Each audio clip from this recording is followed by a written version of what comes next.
Okay, നമ്മൾ previous year question paper വെച്ചിട്ടാണ് നോക്കുന്നത്. ഇന്ന് നമ്മൾ നോക്കുന്നത് ജൂൺ 2023 ക്വസ്റ്റ്യൻ പേപ്പർ ആണ് കേട്ടോ. 2023 ചോദിച്ചിട്ടുണ്ടായിരുന്നതാണ്. നോക്കിയാലോ?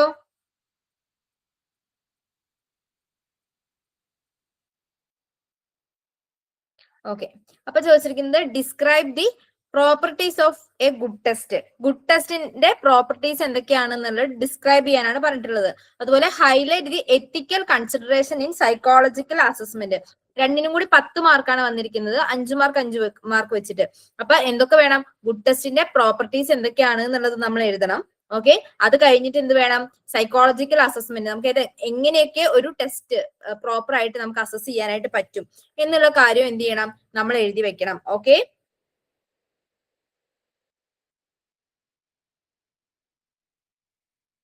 ടെക്സ്റ്റ് ബുക്ക് വെച്ചിട്ട് പറഞ്ഞു തരണോ?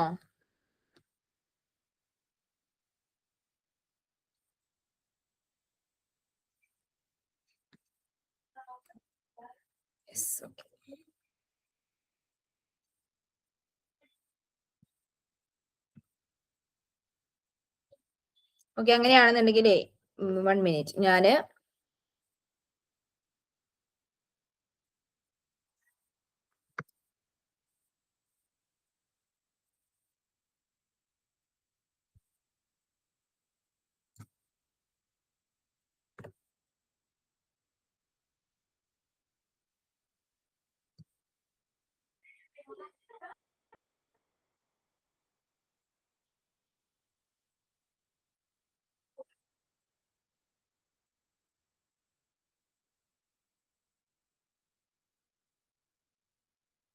നിങ്ങൾക്ക് സ്റ്റഡി പ്ലാൻ വെച്ചിട്ട് ഓരോ ചാപ്റ്റർ വൈസ് പറഞ്ഞുതരാം. അതായിരിക്കും കുറച്ചും കൂടി നല്ലത്. ഓക്കെ, അപ്പൊ നമ്മുടെ ഫസ്റ്റത്തെ ചാപ്റ്ററിൽ എന്തൊക്കെയാ ചോദിച്ചിരിക്കുന്നത് എന്നുള്ളത് നോക്കാം. അങ്ങനെ പോകാം. അപ്പൊ എല്ലാ ഇയറിലെയും ക്വസ്റ്റ്യൻ പേപ്പർ നമുക്ക് കവർ ചെയ്തിട്ട് പോകാനായിട്ട് പറ്റും. ഓരോ ഇയർ വൈസ് ചാപ്റ്റർ വൈസ് പോകാനും പറ്റും. അപ്പൊ യൂണിറ്റ് 1 എന്തൊക്കെയാണ്? Define personality. പേഴ്സണാലിറ്റി എന്താണെന്നുള്ളത് ഡിഫൈൻ ചെയ്യുക.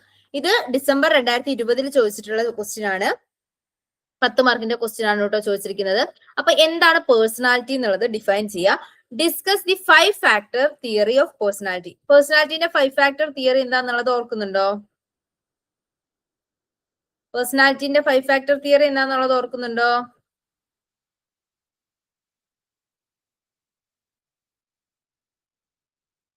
ഇതാ ഡിഫൈൻ പേഴ്സണാലിറ്റി എന്ന് പറഞ്ഞിട്ട് നമ്മളിവിടെ കൊടുത്തിട്ടുണ്ട് അല്ലെ. അപ്പൊ എന്താണ് പേഴ്സണാലിറ്റി എന്നുള്ളത് എഴുതുക, അത് ആരാണ് ഡിഫൈൻ ചെയ്തിട്ടുള്ളത് എന്നുള്ളത് എഴുതുക. അതിന്റെ organisation, dynamic, psychological system, characteristics, ഇങ്ങനെയുള്ള കാര്യങ്ങൾ, പിന്നെ ട്രൈറ്റ്സ്, സ്റ്റേറ്റ്സ്, ടെമ്പറാമെന്റ്, ഇതൊക്കെ എന്താണ് പേഴ്സണാലിറ്റി ഡിഫൈൻ ചെയ്യുന്ന സമയത്ത് എഴുതാം. അതായത് ഒരു 5 മാർക്ക് നമ്മൾ പേഴ്സണാലിറ്റി ഡിഫൈൻ ചെയ്യുന്നതിന് വേണ്ടിയിട്ട് എഴുതാം. അല്ലെങ്കിൽ ഒരു 3 മാർക്കിനുള്ള നമ്മൾ പേഴ്സണാലിറ്റി ഡിഫൈൻ ചെയ്യുന്നതിന് വേണ്ടിയിട്ട് എഴുതാം. പിന്നെ എന്ത് വേണം? 5 ഫാക്ടർ തിയറി, തിയറീസ് ഓഫ് പേഴ്സണാലിറ്റിയിലാണ് പറയുന്നത്. എന്താണ് 5 ഫാക്ടർ തിയറി പറയുന്നുണ്ട് അല്ലെ. 5 ഫാക്ടർ തിയറി എന്താന്നുള്ളത് നമ്മൾ ഡീറ്റെയിൽ ആയിട്ട് നോക്കിയിട്ടുണ്ടായിരുന്നു. സോ എന്താണ് 5 ഫാക്ടർ തിയറി എന്താന്നുള്ളത് എഴുതുക. ഓക്കെ, ഇതിന്റെ അണ്ടറിൽ വരുന്ന എല്ലാ തിയറികളും ഇമ്പോർട്ടന്റ് ആണ്. ഓരോ തിയറീസും ചോദിക്കും. സോ എല്ലാ തിയറിയും നോക്കി വെക്കണം. ഇപ്പൊ ചിലപ്പോ ഇതിപ്പോ 5 ഫാക്ടർ ചോദിച്ചു, ചിലപ്പോൾ നമുക്ക് വേറെ ഓരോരോ തിയറി അല്ലെങ്കിൽ എന്തെങ്കിലുമൊക്കെ ആയിരിക്കും. പേഴ്സണാലിറ്റി തിയറീസിൽ എല്ലാം ചോദിക്കാനുള്ള ചാൻസസ് ഉണ്ട്. ഓക്കെ, അപ്പൊ എന്ത് ചെയ്യണം? എല്ലാ തിയറീസും കവർ ചെയ്തിട്ട് വേണം പോവാനായിട്ട്. മനസ്സിലായോ? 5 ഫാക്ടർ തിയറി നമ്മൾ പറഞ്ഞിട്ടുണ്ടായിരുന്നു. ഓഷൻ എന്നും പറഞ്ഞിട്ട് നമ്മൾ പഠിച്ചിട്ടുണ്ടായിരുന്നു 5 ഫാക്ടർ തിയറി എന്താന്നുള്ളത്. അപ്പൊ എന്താണ്? ഓപ്പൺനെസ്, കോൺഷ്യാൻഷ്യസ്നെസ്, അതുപോലെ തന്നെ എക്സ്ട്രാവേർഷൻ, എഗ്രിയബിൾനെസ്, ന്യൂറോട്ടിസം, ഇത് എന്തൊക്കെയാണ് എന്നുള്ളത് എന്ത് ചെയ്യുക? നോക്കുക. ഓക്കെ, ഇതിൽ കൂടി എഴുതി വെച്ച് കഴിഞ്ഞാൽ നമുക്ക് 10 മാർക്കിനുള്ളതായിട്ടുണ്ട്. പിന്നെ വരുന്നതാണ് explain the concept individual difference, describe the Indian perspective on self and personality. എന്താണ്? ഡിസംബർ 2021 ചോദിച്ചിരിക്കുന്നതാണ്. എന്തെന്ന് 4+6 ആണ്. അപ്പൊ ഫസ്റ്റത്തെ ക്വസ്റ്റ്യൻ, അതായത് ഫസ്റ്റത്തേതിന് 4 മാർക്കും പിന്നത്തേതിന് 6 മാർക്കും എന്ന രീതിയിലാണ് കേട്ടോ. അപ്പൊ നമ്മൾ ആ ഒരു രീതിയിൽ വേണം ആൻസർ ചെയ്യാൻ വേണ്ടിയിട്ട്. അപ്പൊ ആദ്യം ചോദിച്ചിരിക്കുന്നത് കോൺസെപ്റ്റ് ഇൻഡിവിജ്വൽ ഡിഫറൻസ്. ഇൻഡിവിജ്വൽ ഡിഫറൻസിന്റെ കോൺസെപ്റ്റ് എന്താണെന്നുള്ളതാണ് ഫസ്റ്റ് എഴുതാനായിട്ട് പറഞ്ഞിരിക്കുന്നത്. പിന്നെ എന്ത് പറഞ്ഞിട്ടുണ്ട്? Describe the Indian perspective on self and personality. സെൽഫിനെ പേഴ്സണാലിറ്റിനെ കുറിച്ചുള്ള ഇന്ത്യൻ പേഴ്സ്പെക്റ്റീവ് എന്താണെന്നുള്ളതാണ് ഫസ്റ്റ് ചാപ്റ്ററിൽ ചോദിച്ചിരിക്കുന്നത്. അതാ ഇവിടെ വരുന്നുണ്ട് അല്ലെ. Indian perspective on self and personality എന്ന് പറഞ്ഞിട്ട് കൊടുത്തിരിക്കുന്നുണ്ട്. നമ്മൾ പറഞ്ഞിട്ടുണ്ടായിരുന്നു അല്ലെ. അതായത് സത്വ, രാജ, തമസ് എന്നൊക്കെ പറഞ്ഞിട്ട് ഉള്ള കാര്യങ്ങൾ നമ്മൾ പറഞ്ഞിട്ടുണ്ടായിരുന്നു. അപ്പൊ ഈ കാര്യങ്ങളൊക്കെ എന്ത് ചെയ്യുക, അതിന്റെ അണ്ടറിൽ വരേണ്ടതാണ്. 6 മാർക്കിന്റെ ക്വസ്റ്റ്യൻ ആയിട്ട് നമ്മൾ എഴുതേണ്ടതാണ്. 6 മാർക്കിനോളം നമ്മൾ ഈ ഒരു ഇന്ത്യൻ പെർസ്പെക്റ്റീവ് ഓഫ് പേഴ്സണാലിറ്റിനെ പറ്റി എഴുതുക. ഓക്കെ. പിന്നെ എന്താണ് ചോദിച്ചിരിക്കുന്നത്, നമ്മുടെ ഇൻഡിവിജ്വൽ, അതായത് ഇൻഡിവിജ്വൽ ഡിഫറൻസിന്റെ കോൺസെപ്റ്റ് എന്താണെന്നുള്ളതാണ് ചോദിച്ചിരിക്കുന്നത്. അതെന്താണ്, അതൊരു 4 മാർക്കിന്റെ ക്വസ്റ്റ്യൻ ആണ് വന്നിരിക്കുന്നത്. ഓക്കെ. അപ്പൊ എന്താണ് നമ്മുടെ ഇൻഡിവിജ്വൽ ഡിഫറൻസ്, എന്താണ് ഇൻഡിവിജ്വൽ ഡിഫറൻസിന്റെ കോൺസെപ്റ്റ്, എന്താണ് പേഴ്സണാലിറ്റി ഇൻഡിവിജ്വൽ ഡിഫറൻസ് തമ്മിലുള്ള അതിന്റെ കോൺസെപ്റ്റ് കാര്യങ്ങളൊക്കെ എന്താണെന്നുള്ളത് എന്ത് ചെയ്യുക, അതിനകത്ത് ആഡ് ചെയ്തിട്ട് പോവാം. ഓക്കെ. ഓക്കെ ആണോ? പിന്നെ 10 മാർക്കിന് ചോദിച്ചിരിക്കുന്ന ഒരു ക്വസ്റ്റ്യൻ, അതൊന്ന് ഡീറ്റെയിൽ ആയിട്ട് പറഞ്ഞുതരോ മാം? എന്തോ കോൺസെപ്റ്റ് അതൊന്ന് ഡീറ്റെയിൽ ആയിട്ട് പറഞ്ഞുതരോ?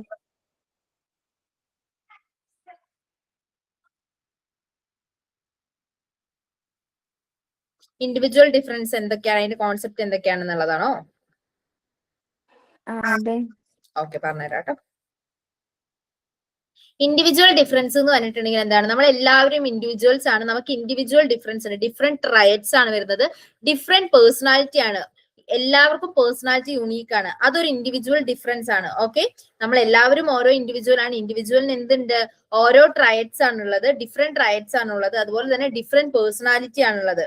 അതിനെ കുറിച്ച് എന്നിട്ട് നമ്മൾ എന്ത് ചെയ്യുക, ഡീറ്റെയിൽ ആയിട്ട് ചെയ്ത് എന്താണ് ട്രയറ്റ്, എന്താണ് പേഴ്സണാലിറ്റി, അതെങ്ങനെ നമ്മുടെ ഇൻഡിവിജ്വലിനെ, ഓരോ ഇൻഡിവിജ്വലിനെയും എങ്ങനെയൊക്കെയാണ് അഫക്ട് ചെയ്യുന്നത്, അവരുടെ ബിഹേവിയറിനെ, അവരുടെ കോഗ്നേറ്റീവ് ആയിട്ടുള്ള കാര്യങ്ങളെ, അവരുടെ ബിഹേവിയറിനെ, ഓരോ സിറ്റുവേഷനിലും എത്തുന്ന സമയത്തും ഡിഫറെന്റ് ആയിട്ടാണ് നമ്മൾ ബിഹേവ് ചെയ്യുക, അല്ലെ?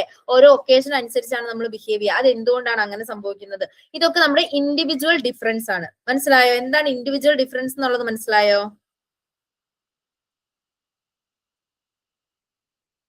ഓക്കെ. അത് വെച്ചിട്ടാണ് കേട്ടോ എഴുതേണ്ടത്. അത് ഒരുപാട് എഴുതേണ്ടത്, നമുക്ക് 4 മാർക്കിനുള്ള ക്വസ്റ്റ്യൻ ആയിട്ടാണ് ചോദിച്ചിരിക്കുന്നത്. സോ എന്താണ് ഇൻഡിവിജ്വൽ ഡിഫറൻസ്, അതിന്റെ ട്രയറ്റ്സ്, പേഴ്സണാലിറ്റി, എന്താണ് ട്രയറ്റ്സ്, പേഴ്സണാലിറ്റി യുണീക്ക് ആണ്, ഓരോ ഇൻഡിവിജ്വലിനും ഓരോ ഒക്കേഷനിൽ എത്തുന്ന സമയത്ത് ഡിഫറെന്റ് ആയിട്ടാണ് നമ്മൾ ബിഹേവ് ചെയ്യുന്നത്. അങ്ങനെയുള്ള കാര്യങ്ങൾ വെച്ചിട്ട് എന്ത് ചെയ്താൽ മതി, ആൻസർ ചെയ്താൽ മതി. ഓക്കെ. ഇനി അടുത്ത ക്വസ്റ്റ്യൻ ചോദിച്ചിരിക്കുന്നത് ഹ്യൂമനിസ്റ്റിക് തിയറിയാണ്. Describe humanistic theory of personality. അത് 10 മാർക്കിനാണ് നമുക്ക് ആ ക്വസ്റ്റ്യൻ വന്നിരിക്കുന്നത്. ഹ്യൂമനിസ്റ്റിക് തിയറി ഓഫ് പേഴ്സണാലിറ്റി 10 മാർക്കിനാണ് ചോദിച്ചിരിക്കുന്നത്. ഹ്യൂമനിസ്റ്റിക് തിയറി ഓഫ് പേഴ്സണാലിറ്റി ഭയങ്കര ഇമ്പോർട്ടന്റ് ആയിട്ടുള്ള ഒരു ഏരിയ ആണ് കേട്ടോ. എന്തായാലും തിയറീസ് നോക്കി വെക്കണം, പേഴ്സണാലിറ്റിയുടെ തിയറീസ് നോക്കി വെക്കണം. ഹ്യൂമനിസ്റ്റിക് തിയറി എന്താന്നുള്ളത് നമ്മൾ ഒരുപാട് ക്ലാസ്സുകളിൽ, അതായത് ഈ ഒരു ചാപ്റ്ററിൽ മാത്രമല്ല, ലാസ്റ്റത്തെ ചാപ്റ്ററിലൊക്കെ ആയിട്ട് നമ്മൾ എന്ത് ചെയ്തിട്ടുണ്ടായിരുന്നു, ഡിസ്കസ് ചെയ്തിട്ടുണ്ടായിരുന്നു ഹ്യൂമനിസ്റ്റിക് തിയറി ഓഫ് പേഴ്സണാലിറ്റി. ആരാണ് ഹ്യൂമനിസ്റ്റിക് തിയറി ഓഫ് പേഴ്സണാലിറ്റി കൊണ്ടുവന്നിട്ടുണ്ടായിരുന്നതെന്ന് അറിയോ? മാസ്ലോ ആണ് കേട്ടോ. മാസ്ലോന്റെ hierarchy of needs humanistic theory of personality പറയുന്ന സമയത്ത് നമ്മൾ എഴുതണം, ഈ ഒരു ഹ്യൂമനിസ്റ്റിക് അപ്രോച്ച്, പേഴ്സണാലിറ്റിന്റെ ഹ്യൂമനിസ്റ്റിക് അപ്രോച്ച് കൊണ്ടുവന്നിട്ടുണ്ടായിരുന്നത് മാസ്ലോ ആണ്. അതുപോലെ തന്നെ ഹ്യൂമനിസ്റ്റിക് തിയറിയിൽ വരുന്നതാണ് എന്താണ്, ബേസിക് ആയിട്ടുള്ള ഒരു കാര്യം, ബേസിക്കലി ഹ്യൂമൻസ് എല്ലാവരും ഗുഡ് ആണ്, നല്ലതാണ് എന്നുള്ളതാണ് ഹ്യൂമനിസ്റ്റിക് തിയറിയിൽ പറയുന്നത്. അതിൽ എന്താണ്, സെൽഫ് ആക്ച്വലൈസേഷനിലേക്ക് എത്തി, അതാണ് മാസ്ലോന്റെ ഹൈറാർക്കി ഓഫ് നീഡ്സ് വരുന്നുണ്ട്. അതിൽ ഒരാള് എന്തിനു വേണ്ടിയിട്ട്, എന്തിനുള്ള ടെൻഡൻസി ഉണ്ട്, ഒരു ഹൈ മോട്ടീവ് എന്തിനുണ്ട്, സെൽഫ് ആക്ച്വലൈസേഷനിലേക്ക് എത്തുന്നതിന് വേണ്ടിയിട്ട് ഓരോ ഹ്യൂമൻസിനും മോട്ടീവ് ഉണ്ട് എന്നാണ് പറയുന്നത്. അപ്പൊ അതെന്താണ്, ആ ഒരു മാസ്ലോന്റെ ഹൈറാർക്കി ഓഫ് നീഡ്സ് എന്താണെന്നുള്ളത് എഴുതുക. ഈ ട്രയാങ്കിൾ തിയറി വരച്ചു വെക്കുക, എന്താണെന്നുള്ളത് എഴുതുക. അത് ഡീറ്റെയിൽ ആയിട്ട് ഓരോന്നും എന്ത് ചെയ്യുക, ഡിസ്ക്രൈബ് ചെയ്യുക. മനസ്സിലായോ? നമ്മൾ ഓൾറെഡി അത് ഡീറ്റെയിൽ ആയിട്ട് ക്ലാസ് എടുത്തിട്ടുണ്ട്. ഓക്കെ ആണോ? ഇമ്പോർട്ടന്റ് ആയിട്ടുള്ളതൊക്കെ നോട്ട് ചെയ്ത് വെക്കണം. Humanistic theories of personality very important ആണ്. അതിൽ നിന്ന് ഒരു ക്വസ്റ്റ്യൻ മസ്റ്റ് ആണ്. റിപ്പീറ്റഡ് ആയിട്ട് നമ്മൾ കാണുന്നുണ്ട്. 2021 ചോദിച്ചിട്ടുണ്ടായിരുന്നു പേഴ്സണാലിറ്റി, അതായത് 22 ചോദിച്ചിട്ടുണ്ട്. ഡിസംബർ 22 23 എന്ത് ചോദിച്ചിട്ടുണ്ട്, explain psycho dynamic theory of personality. Psycho dynamic theory of personality എന്തിൽ ചോദിച്ചിട്ടുണ്ട്, 22 23 റിപ്പീറ്റഡ് ആയിട്ട് ചോദിച്ചിരിക്കുന്ന ക്വസ്റ്റ്യൻ ആണ്. ഓക്കെ ആണോ? ഇപ്പൊ ഞാൻ പറയുന്നത് മനസ്സിലാവുന്നുണ്ടോ? Psycho dynamic theory of personality ആരാ കൊണ്ടുവന്നിട്ടുണ്ടായിരുന്നേ? ഫ്രൂയിഡ് ആണ് അല്ലെ? സൈക്കോ ഡൈനാമിക് തിയറിന്റെ അണ്ടറിൽ വരുന്നതാണ് ഫ്രൂയിഡിന്റെ തിയറീസ് എന്ന് പറയുന്നത്. ഫ്രൂയിഡിന്റെ സൈക്കോ അനലിറ്റിക് തിയറി ഒക്കെ അതിന്റെ അണ്ടറിൽ വരുന്നതാണ്. ഓക്കെ. ഫ്രൂയിഡിന്റെ തിയറീസ് എന്തൊക്കെയാണെന്ന് അറിയില്ല, അതിനകത്ത് എന്തൊക്കെ ഇൻക്ലൂഡ് ചെയ്യുന്നുണ്ടെന്ന് അറിയാവോ? ഇഡ്, ഈഗോ, സൂപ്പർ, അതായത് നമ്മുടെ എന്താണ്, നമ്മുടെ കോൺഷ്യസ്നെസ്സിനെ പറ്റി പറയുന്നുണ്ട്. അതുപോലെ തന്നെ എന്താണ്, ഡിഫൻസ് മെക്കാനിസം പറയുന്നുണ്ട്. പിന്നെ എന്തൊക്കെ പറയുന്നുണ്ട്, നമ്മുടെ സ്റ്റേജസ് വരുന്നുണ്ട് അല്ലെ, ഡെവലപ്മെന്റൽ സ്റ്റേജസ്, പേഴ്സണാലിറ്റിന്റെ 5 സ്റ്റേജസ് വരുന്നുണ്ട്. ഏതൊക്കെയാണ് സ്റ്റേജസ് എന്ന് ഓർക്കുന്നുണ്ടോ? ഓറല്, ആനല്, ഫാലിക്, ലാറ്റൻസി, ജെനൈറ്റല്, ഇങ്ങനെയുള്ള 5 സ്റ്റേജസ് വരുന്നുണ്ട്. ആ സ്റ്റേജസിലൊക്കെ ഫിക്സേഷൻ സംഭവിച്ചാൽ നമുക്ക് എന്ത് സംഭവിക്കും എന്നുള്ളതൊക്കെ നമ്മൾ ആ ക്ലാസ് എടുത്ത സമയത്ത് ഡീറ്റെയിൽ ആയിട്ട് പോയിട്ടുണ്ടായിരുന്നു. സോ എന്ത് ചെയ്യുക, അത് കാണുക കേട്ടോ. ഇപ്പൊ സൈക്കോ ഡൈനാമിക് തിയറി ചോദിച്ചിട്ടുണ്ടെങ്കിൽ ഫ്രൂയിഡിന്റെ ആണ്, അത് എഴുതി വെക്കണം. ഓക്കെ ആണോ?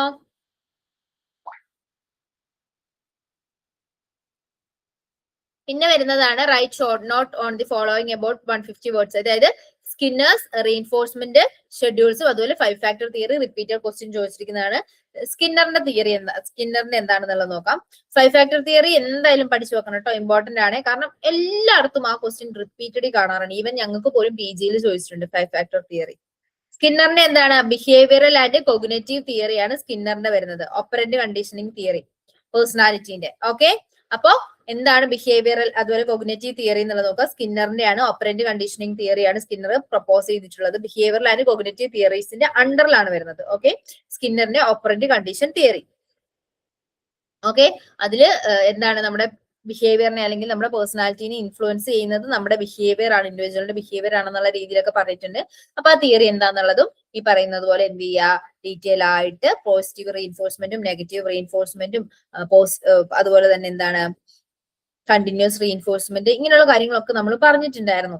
സോ അതൊക്കെ എന്ത് ചെയ്യുക, നോക്കിയിട്ട് പോവുക. ഇതൊക്കെ റിപ്പീറ്റഡ് വരുന്ന ക്വസ്റ്റ്യൻസ് ആണ് കേട്ടോ. പിന്നെ വരുന്നതാണ് ഡിഫൈൻ പേഴ്സണാലിറ്റി. ഫസ്റ്റ് ചോദിച്ചിട്ടുണ്ടായിരുന്നു പേഴ്സണാലിറ്റി എന്താണെന്നുള്ളത് ഡിഫൈൻ ചെയ്യാനായിട്ട്. ആരെങ്കിലും നമ്മുടെ ഇപ്പൊ ഏതെങ്കിലും ഒരു സൈക്കോളജിസ്റ്റുകൾ ഡിഫൈൻ ചെയ്തിട്ടുള്ള ഒരു അവരുടെ വേർഡ്സ് തന്നെ എന്ത് ചെയ്യുക, നമ്മൾ എഴുതാൻ ശ്രദ്ധിക്കുക.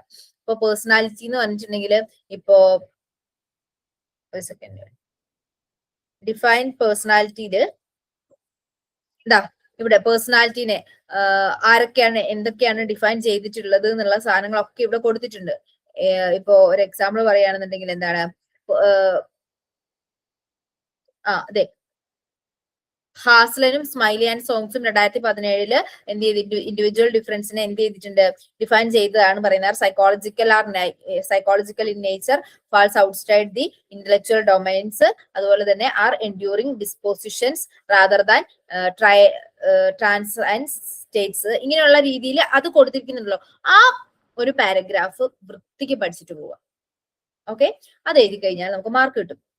ഇനി ഈവൻ നമുക്കത് പഠിക്കാൻ പറ്റിയില്ല, ഓക്കെ ഫൈൻ, എന്താണ് പേഴ്സണാലിറ്റി എന്നുള്ളത് നമ്മൾ കറക്റ്റ് ആയിട്ട് എഴുതാം. അത് കഴിഞ്ഞിട്ട് അതിന്റെ അണ്ടറിൽ വരുന്ന organisation, dynamic, psychological system, characteristics, ഇങ്ങനെയുള്ള കാര്യങ്ങൾ എഴുതുക. ട്രൈറ്റ്സ് എഴുതുക, സ്റ്റേറ്റ്സ് എഴുതുക, ടെമ്പറാമെന്റ്, ഇങ്ങനെയുള്ള കാര്യങ്ങളൊക്കെ എന്ത് ചെയ്യുക, എഴുതി കഴിഞ്ഞാൽ തന്നെ നമുക്ക് മാർക്ക് കിട്ടും. അപ്പൊ എന്താണ് പേഴ്സണാലിറ്റി എന്നുള്ളത് ഡിഫൈൻ ചെയ്യാനായിട്ട് 2 ക്വസ്റ്റ്യൻസ് കണ്ടോ. ഇതിന്റെ അണ്ടറിൽ വരുന്ന 2024 ജൂണിലും ഡിസംബറിലും ചോദിച്ചിരിക്കുന്ന ക്വസ്റ്റ്യൻസിൽ 6+4 3+7 ഒക്കെയാണ് കൊടുത്തിരിക്കുന്നത്. അതിൽ ഫസ്റ്റത്തെ 6+4 ഡിഫൈൻ പേഴ്സണാലിറ്റിക്കാണ് അതിലൊരു പകുതി മാർക്ക് വരുന്നത്. ബാക്കി പകുതിയാണ് describe the factors affecting individual difference. ഈ factors affecting individual difference question ചോദിച്ചിട്ടുണ്ട്. നമ്മൾ പറഞ്ഞല്ലോ എന്തൊക്കെ ഇൻഡിവിജ്വൽ ഡിഫറൻസ്, എന്തൊക്കെ ഫാക്ടേഴ്സ് ആണ് അഫക്ട് ചെയ്യുക എന്നുള്ളത്. പിന്നെ define discuss the humanistic theory of personality. Humanistic theory വീണ്ടും റിപ്പീറ്റഡ് ക്വസ്റ്റ്യൻ ആണ് വന്നിരിക്കുന്നത്. സോ നോക്കുക. ഓക്കെ, ഫസ്റ്റ് ചാപ്റ്റർ ഓക്കെ ആണോ? ഫസ്റ്റ് ചാപ്റ്ററിൽ എന്തൊക്കെ ക്വസ്റ്റ്യൻസ് ആണ് ചോദിക്കാൻ ചാൻസ് ഉള്ളതെന്ന് മനസ്സിലായില്ലേ? എന്താണ് പേഴ്സണാലിറ്റി എന്നുള്ളതും പഠിച്ചു നോക്കുക. തിയറീസ് ഓഫ് പേഴ്സണാലിറ്റിയും പഠിക്കാം. ഫസ്റ്റ് ചാപ്റ്ററിൽ മെയിൻ ആയിട്ട് ഫോക്കസ് ചെയ്യേണ്ടത് അതിലാണ്. ഫസ്റ്റ് ചാപ്റ്ററേ പറയുന്നത് അതാണ് കേട്ടോ.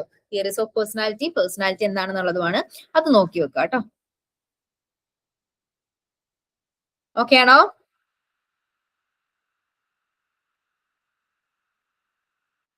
ഓക്കെ ആണോ? ഫസ്റ്റ് ചാപ്റ്റർ ഓക്കെ ആണോ? പറഞ്ഞേ.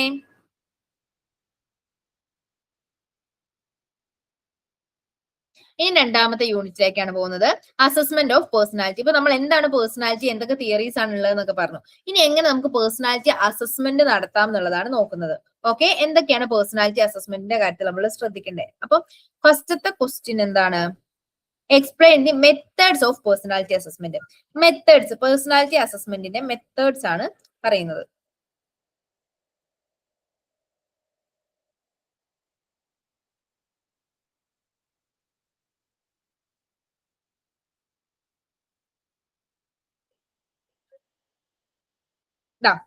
Methods of personality assessment.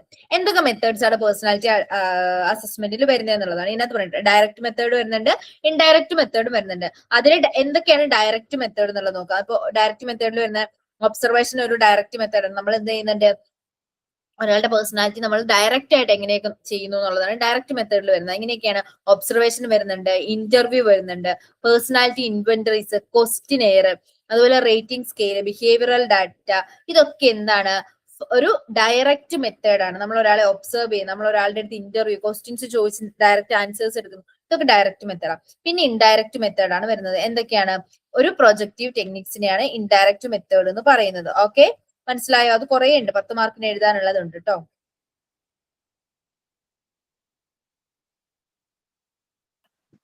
മാം ഈ എക്സാമിന് ഗ്രാമർ നോക്കോ? ഇംഗ്ലീഷ് എഴുതിയ? ഇല്ല ഇല്ല ഇല്ല ഇല്ല, ഒരിക്കലും ഇല്ല. നിങ്ങൾ എഴുതുന്ന പോയിന്റ്സ് കറക്റ്റ് ആയിരിക്കണം, എഴുതുന്ന കാര്യങ്ങൾ ക്ലിയർ ആയാൽ മതി, ഗ്രാമർ ഒന്നും നോക്കത്തില്ല. ഇങ്ങനെ വലിയ ക്വസ്റ്റ്യൻസ് ഒക്കെ ചോദിക്കുമ്പോ ടൈമിനനുസരിച്ച് എഴുതാൻ പറ്റില്ല. നമ്മൾ ഇത് ഫുള്ള് എഴുതി വെക്കണ്ട. നമ്മൾ ഇതിനകത്തുനിന്ന് മെയിൻ ആയിട്ടുള്ള പോയിന്റ്സ് എന്താണ്, ഇപ്പൊ ഒബ്സർവേഷൻ എന്ന് പറയുന്നത് നമുക്ക് 10 മാർക്കിന് ചോദിച്ച ഒരു ക്വസ്റ്റ്യൻ ആണെന്ന് വിചാരിച്ചോ. ഇന്റർവ്യൂ ഒരു മെത്തേഡാണ്. അപ്പൊ നമ്മൾ എന്ത് എഴുതുക, ഇന്റർവ്യൂ എന്താണെന്ന് എഴുതുക. ഒരു ആളുടെ എടുത്ത് എന്ത് ചെയ്യാം, നമ്മൾ ക്വസ്റ്റ്യൻസ് ചോദിക്കുന്നത്, ഒരു ഇന്റർവ്യൂർ ഉണ്ടാവും, ഒരു പേഴ്സൺ ഉണ്ടാവും. അത് നമ്മൾ ഒരാളുടെ അടുത്ത് എന്ത് ചെയ്യുന്നു, വെർബലി നമ്മൾ അയാളുടെ അടുത്ത് ക്വസ്റ്റ്യൻസ് ചോദിച്ചിട്ട് നമ്മൾ ആൻസർ ഡയറക്റ്റ്ലി എടുക്കുന്നതിനെയാണ് ഇന്റർവ്യൂ എന്ന് പറയുന്നത്. അത് 2 ടൈപ്പ് ഉണ്ട്, സെമി സ്ട്രക്ചേർഡ്, 2 സ്ട്രക്ചേർഡ് ഉണ്ട്, സെമി സ്ട്രക്ചേർഡ് ഉണ്ട്, അൺസ്ട്രക്ചേർഡ്, ഇങ്ങനെ 3 ടൈപ്പ് ഓഫ് ഉണ്ട്. അതിൽ എന്താണ് സ്ട്രക്ചേർഡ്, ഒരു ചെറിയ പോയിന്റ് ആയിട്ട് എഴുതിയാൽ മതി. എന്താണ് സ്ട്രക്ചേർഡ് എന്ന് പറഞ്ഞിട്ടുണ്ടെങ്കിൽ ഒരു കറക്റ്റ് ആയിട്ടുള്ള ഒരു സ്ട്രക്ചർ ഉണ്ടാവും, പാറ്റേൺ ഉണ്ടാവും, ക്വസ്റ്റ്യൻസും കറക്റ്റ് ആയിരിക്കും. ആ ക്വസ്റ്റ്യൻ ചോദിക്കുന്നു, അതിന് ചിലപ്പോൾ എസ് ഓർ നോ ആൻസേഴ്സ് ആയിരിക്കും ഉണ്ടായിരിക്കുക. എന്തായിരിക്കും അതിന്റെ ആൻസർ, അതും പ്രോപ്പർ ആയിട്ട് അതിൽ ഉണ്ടാവും. അതാണ് സ്ട്രക്ചേർഡ് എന്ന് പറയുന്നത്. സെമി സ്ട്രക്ചേർഡ് എന്ന് പറഞ്ഞിട്ടുണ്ടെങ്കിൽ എന്താണ്, പക്കാ സ്ട്രക്ചേർഡ് ഇന്റർവ്യൂ പോലെ അങ്ങനെ ആയിരിക്കില്ല, കുറച്ച് ഫ്ലെക്സിബിൾ ആയിരിക്കും. എന്നാൽ പ്രിപ്പയർ ചെയ്തിട്ടുണ്ടാവും, ക്വസ്റ്റ്യൻസ് നേരത്തെ പ്രിപ്പയർ ചെയ്തിട്ടുണ്ടാവും. പക്ഷെ എന്താണ് ഓവറായിട്ട് പക്ക, ഇപ്പൊ ഞാനൊരു ക്വസ്റ്റ്യൻ ചോദിക്കുന്നു അതിന്റെ ആൻസർ മാത്രം ആ ഒരു രീതിയിലല്ല, കുറച്ചും കൂടെ അതുമായിട്ട് കണക്ട് ചെയ്തിട്ടുള്ള ഏരിയാസ് ഒക്കെ കവർ ചെയ്യാനായിട്ട് നമുക്ക് ആ ഒരു ഇതിൽ സാധിക്കും. അൺസ്ട്രക്ചേർഡ് എന്ന് പറഞ്ഞാൽ സ്ട്രക്ചറേ ഇല്ല, ഒന്നും അതിനകത്ത് ഇൻക്ലൂഡ് ചെയ്തിട്ടില്ല എന്നുള്ള രീതിയിലാണ്. ഓക്കെ, നമുക്ക് ഇപ്പൊ ഈ ഫിലിം സ്റ്റാർസിനൊക്കെ ഇന്റർവ്യൂ നടത്തും, ഒന്നിൽ നിന്ന് വേറെ ഒന്നിലേക്ക് കുറെ കണക്ട് ചെയ്ത് നമുക്ക് ക്വസ്റ്റ്യൻസ് ചോദിക്കാൻ ഭയങ്കര ഫ്ലെക്സിബിൾ ആണ്. ഇന്റർവ്യൂക്കും അതുപോലെ പാർട്ടിസിപ്പേറ്റ് ചെയ്യുന്ന ആൾക്കും അത് കുറച്ചും കൂടി ഫ്ലെക്സിബിൾ ആണ് എന്നുള്ള രീതിയിലൊക്കെ അത് എഴുതാം. അത്രയൊക്കെ പോയിന്റ്സ് ഇൻക്ലൂഡ് ചെയ്താൽ മതി. പിന്നെ അതിന്റെ അഡ്വാൻറ്റേജസ്, നമുക്ക് ഡയറക്റ്റ് ആയിട്ട് ഒരാളുടെ അടുത്ത് ക്വസ്റ്റ്യൻസ് ചോദിച്ച് ആൻസർ ചെയ്യുന്ന സമയത്ത് നമുക്ക് ഡയറക്റ്റ് കിട്ടുന്നതാണ്. ഡാറ്റാസ് നമുക്ക് ഡയറക്റ്റ് ആയിട്ട് കളക്ട് ചെയ്യാനായിട്ട് പറ്റും. അയാളുടെ ജസ്റ്റേഴ്സും പോസ്റ്റേഴ്സും ഉള്ള കാര്യങ്ങളൊക്കെ നമുക്ക് ഒബ്സർവ് ചെയ്യാനായിട്ട് പറ്റും. ഇതൊക്കെ എന്താണ്, അതിന്റെ ഒരു അഡ്വാൻറ്റേജസ് ആണ്. ഇനി അതിന്റെ ലിമിറ്റേഷൻ എന്തൊക്കെയാണ്, നമുക്ക് ഒരു ഗ്രൂപ്പ് ഓഫ് ആൾക്കാരുടെ അടുത്ത് നിന്ന് മാത്രം അവരുടെ ഒപ്പീനിയൻസ് മാത്രമേ നമുക്ക് കിട്ടുള്ളൂ. ആ ഒരു പർട്ടിക്കുലർ ടോപ്പിക്കിനെ പറ്റി നമ്മൾ ഇന്റർവ്യൂ അല്ലെങ്കിൽ അങ്ങനെയുള്ള കാര്യങ്ങൾ നടത്തുമ്പോൾ അവരുടെ ഒപ്പീനിയൻ മാത്രമേ നമുക്ക് കിട്ടുന്നുള്ളൂ. അപ്പൊ അതൊരു ലിമിറ്റേഷൻ ആണ്. പിന്നെ ടൈം കൺസ്യൂമിംഗ് ആണ്, ഭയങ്കര ടൈം എടുക്കുന്ന ഒരു കാര്യമാണ് അല്ലെ, ഭയങ്കരമായിട്ട് ടൈം ഉണ്ട്. അതുപോലെ നമ്മള് ഇന്റർവ്യൂവറിന് നന്നായിട്ട് പ്രിപ്പയർ ചെയ്തിട്ടില്ല, അല്ലെങ്കിൽ നല്ലപോലെ പ്രിപ്പയർ ചെയ്യാണ്ടാണ് പോകുന്നതെന്നുണ്ടെങ്കിൽ അത് ഫ്ലോപ്പ് ആവാനുള്ള ചാൻസ് കൂടുതലാണ്. അപ്പൊ ഇന്റർവ്യൂവറിന്റെ സ്കില്ലും കാര്യങ്ങളൊക്കെ ഇതിൽ ഭയങ്കര ഇമ്പോർട്ടന്റ് ആണ്. ഇങ്ങനെയുള്ള കാര്യങ്ങളൊക്കെ എന്താണ്, നമുക്ക് അതിനകത്ത് എന്ത് ചെയ്യാൻ പറ്റും, അതിനകത്ത് റിലയബിലിറ്റി വാലിഡിറ്റി ഒക്കെ എന്തായിരിക്കും, ലാക്ക് ആയിരിക്കും, കുറവായിരിക്കും. ഇങ്ങനെയുള്ള കാര്യങ്ങളൊക്കെ ചെയ്തിട്ട് അല്ലെങ്കിൽ ഇങ്ങനെയൊക്കെ കാര്യങ്ങൾ ഇൻക്ലൂഡ് ചെയ്തിട്ട് അത്ര എഴുതിയാൽ മതി. എന്തെന്ന് പറയുന്നത് ഇന്റർവ്യൂ എന്നുള്ളത്. അപ്പൊ തന്നെ എന്താണ്, ഒരു പാരഗ്രാഫ് 10 മാർക്കിനാകുമ്പോൾ ഒരു പാരഗ്രാഫ് എഴുതിയാൽ മതി. അങ്ങനെ ഓരോ തിയറി ഓരോന്നും എഴുതാം. ഓക്കെ, മനസ്സിലായോ? അതിന്റെ പോയിന്റ്സ്, ഇപ്പൊ അതിനകത്ത് മെയിൻ പോയിന്റ് എന്താണ്, അത് 3 ടൈപ്പ് ഉണ്ട്. അത് എന്താണെന്നുള്ളത് നിങ്ങൾക്ക് അറിയാം എന്നുള്ളത് നോക്കുന്ന ആൾക്കാർക്ക് മനസ്സിലാവാം. ഇപ്പൊ 3 ടൈപ്പ് ഉണ്ടെന്ന് പറഞ്ഞിട്ട് ഇതിൽ സ്ട്രക്ചർ, സെമി സ്ട്രക്ചേർഡ്, അൺസ്ട്രക്ചേർഡ് എന്ന് എഴുതിയിട്ട് അതിലൊക്കെ അണ്ടറിൽ ഓരോ ലൈൻ ചെയ്ത് പോവുക, അണ്ടർലൈൻ ചെയ്ത് പോവുക. മനസ്സിലായോ? അത് ഡിസംബർ 2021 ജൂൺ 2022 10 മാർക്കിന് ചോദിച്ചിരിക്കുന്ന ക്വസ്റ്റ്യൻ ആണ്. മനസ്സിലായോ?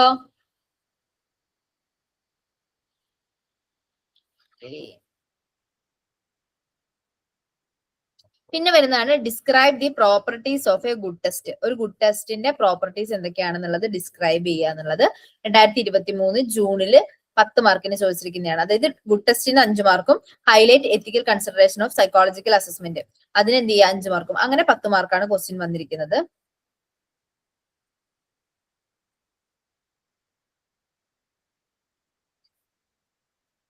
അപ്പൊ എന്തൊക്കെയാണ് ഒരു ഗുഡ് ടെസ്റ്റിന്റെ പ്രോപ്പർട്ടീസ് എന്നുള്ളത് എഴുതുക. ആദ്യം എന്താണ് ഒരു ഗുഡ് ടെസ്റ്റ് എന്നുള്ളത് എഴുതുക. അത് കഴിഞ്ഞിട്ട് അതിന്റെ പ്രോപ്പർട്ടീസ് എന്തൊക്കെയാണ് വരുന്നത് എന്നുള്ളത് എഴുതുക. ഓക്കെ,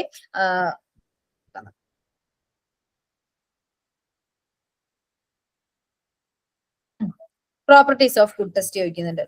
ആദ്യം നമ്മൾ എന്ത് ചെയ്യണം, ഒരു കോൺസെപ്റ്റ്, ഒരു സൈക്കോളജിക്കൽ അസസ്മെന്റിന്റെ കോൺസെപ്റ്റ് നമുക്ക് 10 മാർക്കിനാണ് ചോദിച്ചിരിക്കുന്നത് എന്ന് വിചാരിച്ചു. അപ്പൊ എന്താണ് ഒരു സൈക്കോളജിക്കൽ അസസ്മെന്റ് എന്നുള്ളത് കൊണ്ട് ഉദ്ദേശിക്കുന്നത്, അതിനകത്ത് എന്തൊക്കെ കാര്യങ്ങളാണ് വരുന്നത് എന്നുള്ളൊരു ചെറിയ എക്സ്പ്ലനേഷൻ ഫസ്റ്റ് ഒരു ചെറിയൊരു പാരഗ്രാഫ് കൊടുക്കുക.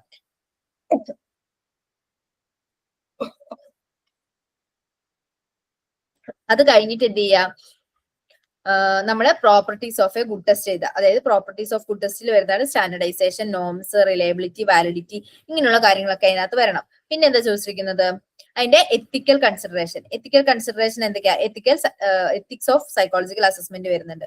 എന്തൊക്കെയാണ്, psychological assessment should be done by ഒരു ട്രെയിൻഡ് സൈക്കോളജിസ്റ്റ് ആയിരിക്കണം. അതുപോലെ unethical to use psychological test without having formal degree, അതായത് ഒരു ഫോർമൽ ഡിഗ്രി ഇല്ലാത്ത ആൾ അത് യൂസ് ചെയ്യാനായിട്ട് പാടില്ല. അതുപോലെ തന്നെ നമ്മുടെ കൺസേൺ ഇല്ലാണ്ട് അത് വേറെ രീതിയിൽ എടുക്കാൻ പാടില്ല, യൂസ് ചെയ്യാനായിട്ട് പാടില്ല. ക്ലയന്റിന് ഒരു ബ്രീഫ് ആയിട്ടുള്ള ഒരു കാര്യങ്ങൾ എന്ത് ചെയ്തിട്ടുണ്ടായിരിക്കണം, നമ്മൾ പറഞ്ഞു കൊടുത്തിട്ടുണ്ടായിരിക്കണം. അതുപോലെ കോൺഫിഡൻഷ്യാലിറ്റിനെ പറ്റിയിട്ട് ക്ലയന്റിന് പ്രോപ്പർ ആയിട്ടുള്ള ഇൻഫർമേഷൻ കൊടുത്തിട്ടുണ്ടെങ്കിൽ ഇങ്ങനെയുള്ള കുറച്ച് കാര്യങ്ങളാണ് എന്തെന്ന് പറയുന്നത് എത്തിക്സിന്റെ അണ്ടറിൽ വരുന്നത്. ഓക്കെ, എപ്പോ വേണേലും ക്വിറ്റ് ചെയ്യാനുള്ള ഓപ്ഷൻ ഉണ്ട്, ക്ലയന്റിന് എപ്പോ വേണേലും ആ ഒരു ടെസ്റ്റ് ക്വിറ്റ് ചെയ്യാനുള്ള ഓപ്ഷൻ ഉണ്ട്. ഇങ്ങനെയുള്ള കുറച്ച് കാര്യങ്ങളൊക്കെയാണ് എന്തെന്ന് പറയുന്നത് നമ്മുടെ എത്തിക്സിന്റെ എത്തിക്കൽ സൈക്കോളജിക്കൽ അസസ്മെന്റിന്റെ അണ്ടറിൽ വരുന്നത്. മനസ്സിലായോ?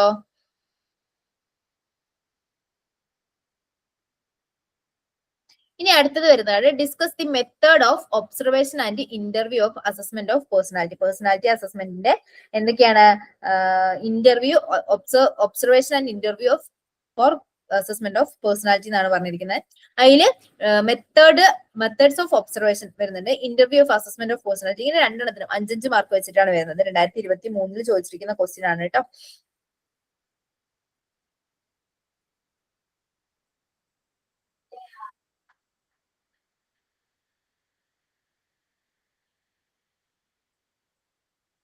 അതിലെന്താണ് നമ്മുടെ മെത്തേഡ്സിൽ ഒബ്സർവേഷൻ ആണ് ചോദിച്ചിരിക്കുന്നത് അല്ലെ.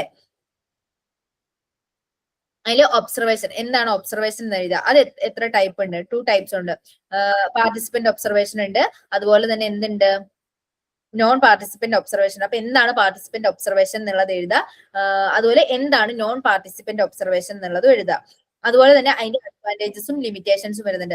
പാർട്ടിസിപ്പന്റ് ഒബ്സർവേഷൻ എന്ന് പറഞ്ഞിട്ടുണ്ടെങ്കിൽ സൈക്കോളജിസ്റ്റ് എന്ത് ചെയ്യുക, ആ ഒരു ഗ്രൂപ്പിന്റെ പാർട്ട് ആയിട്ട് നിന്നുകൊണ്ട് ഒബ്സർവ് ചെയ്യുന്നതിനെയാണ് പാർട്ടിസിപ്പന്റ് ഒബ്സർവേഷൻ എന്ന് പറയുന്നത്. നോൺ പാർട്ടിസിപ്പന്റ് ഒബ്സർവേഷൻ ആകുമ്പോൾ ആ ഗ്രൂപ്പിലില്ല, പുറത്ത് നിന്നിട്ട് ഒബ്സർവ് ചെയ്യുന്നത്. അപ്പൊ അത് ആ ഒരു രീതിയിൽ എഴുതിയാൽ മതി. പിന്നെ എന്ത് ചെയ്ത് അതിന്റെ അഡ്വാൻറ്റേജസ് നമുക്ക് അയാളെ അതുപോലെ അവരുടെ ബിഹേവിയറും കാര്യങ്ങളും ഒക്കെ കുറച്ചും കൂടി അനലൈസ് ചെയ്യാം. ലിമിറ്റേഷൻ എന്താണ്, നമ്മൾ ഒരാളെ ഒബ്സർവറിന്റെ ബയാസ് സംഭവിക്കാം, അതുപോലെ ഒബ്സർവർ എഫക്റ്റും ഉണ്ടാവും. നമ്മൾ ഒരാളെ ഒബ്സർവ് ചെയ്യുന്നുണ്ട് എന്ന് അറിയുന്ന സമയത്ത് അയാൾ ഫേക്ക് ചെയ്യാനുള്ള ചാൻസ് കൂടുതലാണ്. ഇങ്ങനെയുള്ള കാര്യങ്ങളൊക്കെ എന്ത് ചെയ്യുക, അതിൽ ഇൻവോൾവ് ചെയ്യിക്കുക എന്നുള്ളതാണ് പറയുന്നത്. മനസ്സിലായോ? അതുപോലെ ഇന്റർവ്യൂ നമ്മൾ കുറച്ചു മുമ്പ് പറഞ്ഞിട്ടുണ്ടായിരുന്നു അല്ലെ. Interview method, interview, assessment of personality, observation, interview. അപ്പൊ ഒബ്സർവേഷൻ 5 മാർക്കും ഇന്റർവ്യൂവിന് 5 മാർക്കും ആയിട്ടാണ് ക്വസ്റ്റ്യൻ ചോദിച്ചിരിക്കുന്നത്. പിന്നെ വന്നിരിക്കുന്നതാണ് ഷോർട്ട് നോട്ട് അബൌട്ട് 150 വേർഡ്സിൽ എഴുതാൻ വേണ്ടിയിട്ടാണ്. അതും 5 മാർക്ക് വെച്ചിട്ടാണ്. ഡിഫൻസ് മെക്കാനിസം എന്താണ് എന്നുള്ളത് എഴുതുക. അതുപോലെ properties of good test. Defence mechanism ഏത് ചാപ്റ്ററിലാണ് വരുന്നത്? ഡിഫൻസ് മെക്കാനിസം ഏതിലാ വരുന്നേ? Psycho analysis. എന്തോ? Psycho analysis. അതെ, സൈക്കോ അനാലിസിസ്. ഫ്രോയിഡിന്റെ സൈക്കോ അനലിറ്റിക് തിയറിന്റെ അണ്ടറിൽ വരുന്നതാണ് ഡിഫൻസ് മെക്കാനിസം എന്ന് പറയുന്നത്. അപ്പൊ എന്താണ് ഡിഫൻസ് മെക്കാനിസം എന്താണെന്നുള്ളത് എഴുതുക. നമ്മളത് ഡീറ്റെയിൽ ആയിട്ട് ഇതിനു മുന്നേ പറഞ്ഞിട്ടുണ്ടായിരുന്നു. സോ ഏതൊക്കെയാണ് ഡിഫൻസ് മെക്കാനിസം, അത് എന്താണെന്നുള്ളത് കറക്റ്റ് ആയിട്ട് കണ്ടോ. റാഷണലൈസേഷൻ, ഡിനയൽ, സബ്ലിമേഷൻ, അതുപോലെ regression, repression, reaction formation, projection, displacement. ഇത് എന്തൊക്കെയാണ് എന്നുള്ളത് എഴുതുക. അതുപോലെ തന്നെ എന്ത് എഴുതണം, പ്രോപ്പർട്ടീസ് ഓഫ് ഗുഡ് ടെസ്റ്റ്. നമ്മൾ നേരത്തെ പറഞ്ഞിട്ടുണ്ടായിരുന്നു, റിപ്പീറ്റഡ് ആയിട്ട് വരുന്ന ക്വസ്റ്റ്യൻ ആണ് properties of good test. Good ടെസ്റ്റിന്റെ പ്രോപ്പർട്ടീസ് എന്തൊക്കെയാണ് എന്നുള്ളത് എന്ത് ചെയ്യുക, എഴുതുക, ഓരോ പ്രോപ്പർട്ടീസും എഴുതുക. ഒരു ഗുഡ് ടെസ്റ്റിന് എന്തൊക്കെ കാര്യങ്ങൾ വേണം എന്നുള്ള കാര്യങ്ങളൊക്കെ എന്ത് ചെയ്യുക, അതെ, പ്രോപ്പർട്ടീസ് ഓഫ് ഗുഡ് ടെസ്റ്റ് എന്തായിരിക്കണം? സ്റ്റാൻഡർഡൈസ്ഡ്, നോം, റിലയബിലിറ്റി, വാലിഡിറ്റി. ഇത്രയും കാര്യങ്ങൾ എഴുതി കഴിഞ്ഞിട്ടുണ്ടെങ്കിൽ 5 മാർക്ക് 10 മാർക്കിനുള്ള ക്വസ്റ്റ്യൻ ആണ് കേട്ടോ. റിപ്പീറ്റഡ് ആണ് ഗുഡ് ടെസ്റ്റും ഡിഫൻസ് മെക്കാനിസം ഒക്കെ. 2024 ജൂണിൽ ചോദിച്ചതാണ്. ഇനി ഡിസംബർ 2024 ചോദിച്ചിരിക്കുന്നുണ്ട്. എന്താണ്? Projective techniques. എന്തൊക്കെയാണ് പ്രൊജക്റ്റീവ് ടെക്നിക്സ് എന്ന് ചോദിച്ചിട്ടുണ്ട്. അത് നമ്മൾ ഡിസ്കസ് ചെയ്ത്. എന്തായിരുന്നു പ്രൊജക്റ്റീവ് ടെക്നിക്സ്, എന്തൊക്കെയായിരുന്നു? അതുപോലെ meaning and components of self regulation. Self റെഗുലേഷന്റെ മീനിങ് ആൻഡ് കോമ്പോണൻസ് ചോദിച്ചിരിക്കുന്നുണ്ട്. ഓക്കെ, അപ്പൊ എന്താണ് പ്രൊജക്റ്റീവ് ടെക്നിക്സ് എന്നുള്ളത് എഴുതുക. പിന്നെ meaning and components of self regulation. Self റെഗുലേഷന്റെ മീനിങ്ങും കോമ്പോണൻസും എഴുതുക. അതും ഈ പറയുന്നത് പോലെ ആദ്യം എന്ത് ചെയ്യുക, എന്താണ് പേഴ്സണാലിറ്റി എന്ന് എഴുതാം. അത് അല്ലെങ്കിൽ എന്താണ് പേഴ്സണാലിറ്റി അസസ്മെന്റ് എന്നുള്ളത് എഴുതാം. അത് കഴിഞ്ഞിട്ട് എന്ത് ചെയ്യുക, ഈ ഓരോന്നും ആദ്യം നമ്മൾ ചെറിയൊരു ഹെഡിങ് കൊടുക്കുക. എന്തെന്ന് പറഞ്ഞിട്ട് പ്രൊജക്റ്റീവ് ടെക്നിക്സ് എന്ന് പറഞ്ഞിട്ട് ഹെഡിങ് എന്ന് എഴുതുക. പ്രൊജക്റ്റീവ് ടെക്നിക്സ് എന്ന് പറഞ്ഞു കൊടുക്കുക. എന്താണ് പ്രൊജക്റ്റീവ് ടെക്നിക്സ് എന്ന് എഴുതുക. അത് കഴിഞ്ഞ്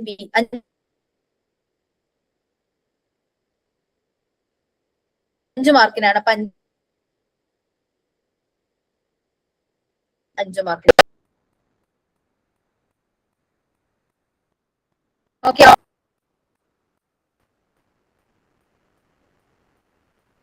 രണ്ട് ചാപ്റ്റർ ഓക്കെ ആണോ? ഏകദേശം എന്തൊക്കെ ഫസ്റ്റ് ചാപ്റ്ററിൽ സെൽഫ് റെഗുലേഷന്റെ കോമ്പോണൻസ് ഏത് ചാപ്റ്ററിലാ? എന്തോ സെൽഫ് റെഗുലേഷന്റെ കോമ്പോണൻസ് ഏത് ചാപ്റ്ററിൽ? എടുക്കുന്നതാണ്. സെൽഫ് റെഗുലേഷൻ വരുന്നതേ ഉള്ളൂ, നമ്മൾ എടുത്തിട്ടില്ല. അത് മിക്സ് ചെയ്തിട്ട് ക്വസ്റ്റ്യൻ ചോദിക്കുന്നതാണല്ലോ. 150 വേർഡ്സ് എന്ന് പറയുമ്പോൾ പല ചാപ്റ്ററിൽ നിന്ന് വരുന്ന ക്വസ്റ്റ്യൻസ് ആയിരിക്കും ഉണ്ടായിരിക്കാം. അപ്പോ first ചാപ്റ്ററിന്റെ main importance ഏതൊക്കെയായിരുന്നു?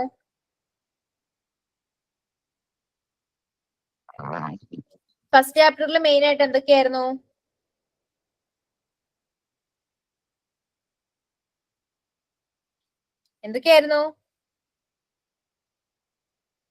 Personality theories അല്ലേ? അതെ, തിയറീസ് ഓഫ് പേഴ്സണാലിറ്റി ആണ് ഫസ്റ്റ് ചാപ്റ്ററിൽ ഏറ്റവും ഇമ്പോർട്ടന്റ് ആയിട്ട് കണ്ടിട്ടുള്ളത് കേട്ടോ. തിയറീസ് ഓഫ് പേഴ്സണാലിറ്റി, അതുപോലെ തന്നെ ഡിഫൈൻ പേഴ്സണാലിറ്റി. പേഴ്സണാലിറ്റി എന്താന്നുള്ളത് ഡിഫൈൻ ചെയ്യുക. ഓക്കെ, ഡിഫൈൻ പേഴ്സണാലിറ്റി എല്ലാ ക്വസ്റ്റ്യന്റെയും ഫ്രണ്ടിൽ കാണുന്ന ഒന്നാണ്. സോ ആദ്യം ഡിഫൈൻ പേഴ്സണാലിറ്റി കൊടുക്കുക. പേഴ്സണാലിറ്റി എന്താണെന്നുള്ളത് ഡിഫൈൻ ചെയ്യുക. അത് കഴിഞ്ഞ് തിയറീസ്, എല്ലാ തിയറീസും എന്തൊക്കെയാണ്, അറ്റ്ലീസ്റ്റ് കോൺസെപ്റ്റ് എങ്കിലും ഓരോ തിയറീസിന്റെയും അറിഞ്ഞിരിക്കുക. ആരാണ്, എന്താണ് അതിന്റെ കോൺസെപ്റ്റ്. ഇപ്പൊ ഹ്യൂമനിസ്റ്റിക് തിയറി ആണെന്നുണ്ടെങ്കിൽ ആരാണ് ഹ്യൂമനിസ്റ്റിക് തിയറി? ആരായിരുന്നു ഹ്യൂമനിസ്റ്റിക് തിയറി? ഹ്യൂമനിസ്റ്റിക്കിന്റെ അണ്ടറിൽ വരുന്ന ആരാ? മാസ്ലോവിന്റെ ഹൈറാർക്കി ഓഫ് നീഡ്സ് വരുന്നുണ്ട് അല്ലെ. അതുപോലെ സൈക്കോ ഡൈനാമിക് ചോദിക്കുവാണെങ്കിൽ ആരുടെ എഴുതണം? സൈക്കോ ഡൈനാമിക് ആരുടെയാ? ഫ്രോയിഡ്. ബിഹേവിയറലോ? സ്കിന്നർ. Okay set. ഓർക്കുണ്ടല്ലോ, സന്തോഷം.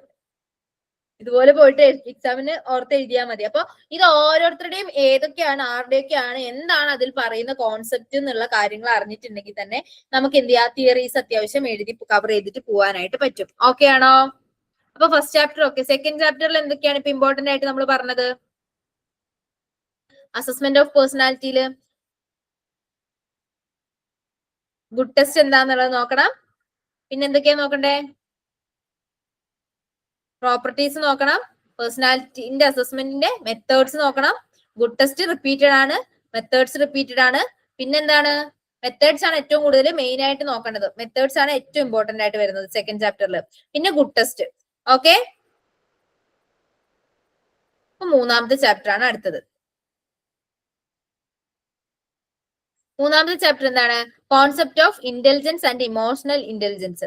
ഇന്റലിജൻസും ഇമോഷണൽ ഇന്റലിജൻസും. അതിൽ ഫസ്റ്റ് ക്വസ്റ്റ്യൻ എന്ന് പറയുന്നത് explain the cognitive approach of intelligence. ഇന്റലിജൻസിന്റെ കൊഗ്നിറ്റീവ് അപ്രോച്ച് എന്താണ് എക്സ്പ്ലെയിൻ ചെയ്യാനാണ് ഫസ്റ്റത്തെ ചോദിച്ചിരിക്കുന്നത്. ഓക്കെ, അപ്പൊ നമുക്ക് എന്ത് ചെയ്താം, എന്താണ് ഇന്റലിജൻസ് എന്നുള്ളത് എഴുതാം. ഓക്കെ, ഒരു ചെറിയ പാരഗ്രാഫ്. അത് എല്ലാ ചാപ്റ്ററിൽ നിന്നും, ഇപ്പൊ പേഴ്സണാലിറ്റിന്റെ ചാപ്റ്റർ ചോദിക്കുകയാണെങ്കിൽ ഒരു ചെറിയ പാരഗ്രാഫ് എന്താണ് പേഴ്സണാലിറ്റി, വാട്ട് ഈസ് പേഴ്സണാലിറ്റി എന്നുള്ളത് എഴുതാം. ഓക്കെ, അത് കഴിഞ്ഞിട്ട് അതിന്റെ ബാക്കിയുള്ള ആൻസർ എഴുതിയാൽ മതി. അപ്പൊ നമുക്ക് മാർക്ക് കിട്ടാനായിട്ടാണ് കേട്ടോ. പിന്നെ അതുപോലെ എന്താണ് ചെറിയൊരു ഡെഫിനിഷൻ ഇന്റലിജൻസിന്റെ. അത് കഴിഞ്ഞിട്ട് എന്ത് ചെയ്താം, അത് കഴിഞ്ഞിട്ട് നമ്മുടെ ക്വസ്റ്റ്യനിൽ ചോദിച്ചിരിക്കുന്നത് എന്താണ്? Cognitive cognitive approach of intelligence ആണ് ക്വസ്റ്റ്യൻ ചോദിച്ചിരിക്കുന്നത്. ഓക്കെ, അപ്പൊ എന്തൊക്കെയാണ് കോഗ്നേറ്റീവ്, ഏതൊക്കെ അപ്രോച്ചുകളാണ് കോഗ്നേറ്റീവ് അപ്രോച്ചസ്? കോഗ്നേറ്റീവ് അപ്രോച്ചസ് വരുന്നുണ്ട്. എന്താണ് കോഗ്നേറ്റീവ് അപ്രോച്ച് ഓഫ് ഇന്റലിജൻസ് ഉള്ളത്? കോഗ്നേറ്റീവ് അപ്രോച്ച് ഓഫ് ഇന്റലിജൻസ് എന്താണ്? due to focused on the structure of intelligence but the process underlying intelligence of individual. ഓരോ ഇൻഡിവിജ്വലിന്റെയും കോഗ്നേറ്റീവ് അപ്രോച്ചിനെ, അതായത് നമ്മുടെ തിങ്കിങ്ങിനെ, നമ്മൾ തിങ്ക് ചെയ്യുന്നത്, നമ്മുടെ ക്രിയേറ്റിവിറ്റി, ഇങ്ങനെയുള്ള കാര്യങ്ങളൊക്കെ എന്ത് ചെയ്യുന്നുണ്ട്? നമ്മുടെ ഇന്റലിജൻസ് അഫക്ട് ചെയ്യുന്നുണ്ട്. അങ്ങനെയുള്ള കാര്യങ്ങൾ വെച്ചിട്ടാണ് എന്ത് എഴുതേണ്ടത്. അതിനകത്താണ് റോബർട്ട് സ്റ്റേൺബർഗ് വരുന്നുണ്ട്. റോബർട്ട് സ്റ്റേൺബർഗിന്റെ എഴുതുക. പിന്നെ ഹോവാർഡ് ആൻഡ് ഗാർട്ട്നർ വരുന്നുണ്ട്.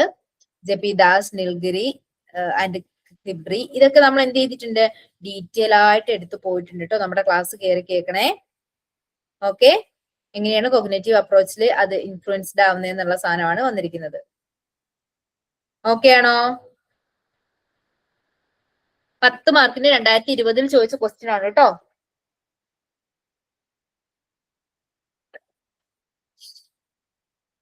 പിന്നെ വന്നിരിക്കുന്നത് എന്താണ്?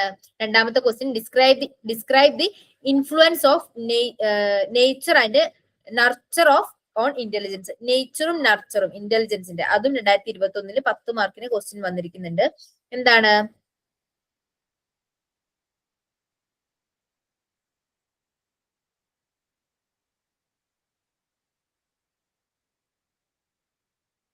നേച്ചറും നർച്ചറും എനിക്കൊന്ന് റിപ്പീറ്റഡ് ക്വസ്റ്റ്യൻ ഇതിന് മുന്നേയും കണ്ടതായിട്ട് ഞാൻ ഓർക്കുന്നുണ്ട് കേട്ടോ. അതെ, നേച്ചറും നർച്ചറും അതെന്തൊക്കെയാണ്? ഹെറിഡിറ്ററി, എൻവയോൺമെന്റ്, ഇങ്ങനെയുള്ള കാര്യങ്ങളൊക്കെയാണ് എന്ത് വരുന്നത്? നേച്ചറിലും. ഒന്ന് ഹെറിഡിറ്ററി, നേച്ചർ എന്താണ്? ഇന്റലിജൻസിന്റെ നേച്ചറും നർച്ചറും, അതായത് ഹെറിഡിറ്ററിയും എൻവയോൺമെന്റലും ആയിട്ടുള്ള കാര്യങ്ങളാണ് നമ്മുടെ ഇന്റലിജൻസിനെ ഹെറിഡിറ്ററി അഫക്ട് ചെയ്യുന്നുണ്ട്. നമുക്ക് പാരമ്പര്യമായിട്ടുള്ള കാര്യങ്ങൾ വരുന്നുണ്ട്. നമ്മൾ ഭയങ്കര ഇന്റലിജന്റ് ആയിട്ടുള്ള ഒരു പാരന്റ് ആണ് നമുക്ക് പിള്ളേർക്കും അതുപോലെ ഇന്റലിജൻസ് ഉണ്ടാവാനുള്ള ചാൻസ് ഹെറിഡിറ്ററി ആണെന്നുള്ളതാണ്. പിന്നെ അതുപോലെ നമ്മൾ വളർന്നു വരുന്ന സാഹചര്യം, എൻവയോൺമെന്റ്, നമ്മുടെ എന്താ പറയുക, കൂടുതലുള്ള ആൾക്കാർ, ഇതൊക്കെ നമ്മുടെ എന്ത് ചെയ്യുന്നുണ്ട്? ഇന്റലിജൻസിനെ ഇൻഫ്ലുവൻസ് ചെയ്യുന്ന കാര്യങ്ങളാണ് എന്നുള്ളതാണ് പറയുന്നത്. അപ്പോ അതെന്തൊക്കെയാണ് എന്നുള്ളത് ട്വിൻ സ്റ്റഡീസ് അതിന്റെ അണ്ടറിൽ വരുന്നതാണ്. ട്വിൻ സ്റ്റഡീസ് വെച്ചിട്ട് എഴുതാം. ഫ്ലൈൻ എഫക്ട് അതിന്റെ അണ്ടറിൽ വരുന്ന അത് എഴുതണം. ബയോളജിക്കൽ ഇൻഫ്ലുവൻസ് എങ്ങനെയൊക്കെയാണ് എന്നുള്ളത് എഴുതണം. മനസ്സിലായോ? അഡോപ്ഷൻ സ്റ്റഡി, ഇങ്ങനെയുള്ള കുറെ കാര്യങ്ങൾ അതിനകത്ത് വരുന്നുണ്ട്. ഓക്കെ,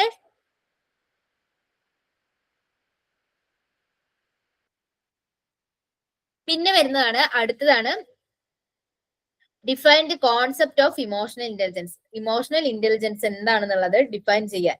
പിന്നെ അതുപോലെ Goleman's theory of emotional intelligence, ഗോൾമാന്റെ ഇമോഷണൽ ഇന്റലിജൻസ് തിയറി നമ്മള് ക്ലാസ് എടുത്ത സമയത്ത് ഡീറ്റെയിൽ ആയിട്ട് പറഞ്ഞു പോയതാണ് കേട്ടോ. ഓർക്കുന്നുണ്ടോ ഗോൾമാന്റെ തിയറി ഒക്കെ? കോൺസെപ്റ്റ് ഇമോഷണൽ ഇന്റലിജൻസിന്റെ കോൺസെപ്റ്റ് ഓഫ് ഇമോഷണൽ ഇന്റലിജൻസ് എന്താണെന്നുള്ളത് എഴുതുക. മോഡൽസ് ഓഫ് ഇമോഷണൽ ഇന്റലിജൻസ്, അതുപോലെ Mayer's and Salovey's model of emotional intelligence ഒക്കെ അതിന്റെ അണ്ടറിൽ വരുന്നത്. അതിനകത്ത് ഗോൾമാന്റെ തിയറി ഓഫ് ഇമോഷണൽ ഇന്റലിജൻസ്. അപ്പൊ എന്ത് ചെയ്യാം? എന്താണ് ഈ കോൺസെപ്റ്റ്? അതായത് ഈ ഒരു പാരഗ്രാഫ് പഠിച്ചെഴുതാം. കോൺസെപ്റ്റ് ഓഫ് ഇമോഷണൽ ഇന്റലിജൻസിൽ ഇതിന്റെ അണ്ടറിൽ ആരൊക്കെ വരുന്നുണ്ട്? മോഡൽസ് ഓഫ് ഇമോഷണൽ ഇന്റലിജൻസും Mayer's Salovey model of emotional intelligence ഒക്കെ വരുന്നുണ്ട്. അതിനകത്ത് Goleman theory of emotional intelligence വരുന്നുണ്ട്. എന്നിട്ട് ഇവരുടെയൊക്കെ തിയറീസ് എന്താന്ന് ജസ്റ്റ് ഒന്ന് പറഞ്ഞാൽ മതി. ഗോൾമാന്റെ മാത്രം ഡീറ്റെയിൽ ആയിട്ട് എഴുതി പോവാം. മനസ്സിലായോ?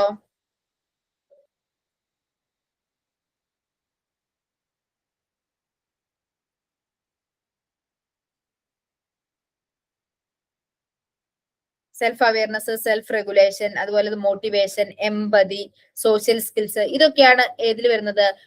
ഗോൾമാന്റെ തിയറി ഓഫ് ഇമോഷണൽ ഇന്റലിജൻസിൽ വരുന്നത്. ഓക്കെ, നമ്മുടെ ക്ലാസ് എടുത്ത് കേൾക്കണം കേട്ടോ അത്. പിന്നെ അടുത്ത ക്വസ്റ്റ്യൻ ആണ് 2024 ജൂണിൽ ചോദിച്ചിരിക്കുന്നതാണ് emotional intelligence and describe its model. Emotional intelligence define ചെയ്യാൻ ചോദിച്ചിട്ടുണ്ട്, റിപ്പീറ്റഡ് ആണ്. പിന്നെ അതിന്റെ മോഡൽ എന്താന്നുള്ളത്. അപ്പൊ എന്താണ് ഇമോഷണൽ ഇന്റലിജൻസ് എന്നുള്ളത് എഴുതുക. പിന്നെ എന്താണ്? മോഡൽസ് ആണ് അതിന്റെ അണ്ടറിലേക്ക് വന്നിരിക്കുന്നത്. മോഡൽ ഓഫ് ഇമോഷണൽ ഇന്റലിജൻസ് ആണ്.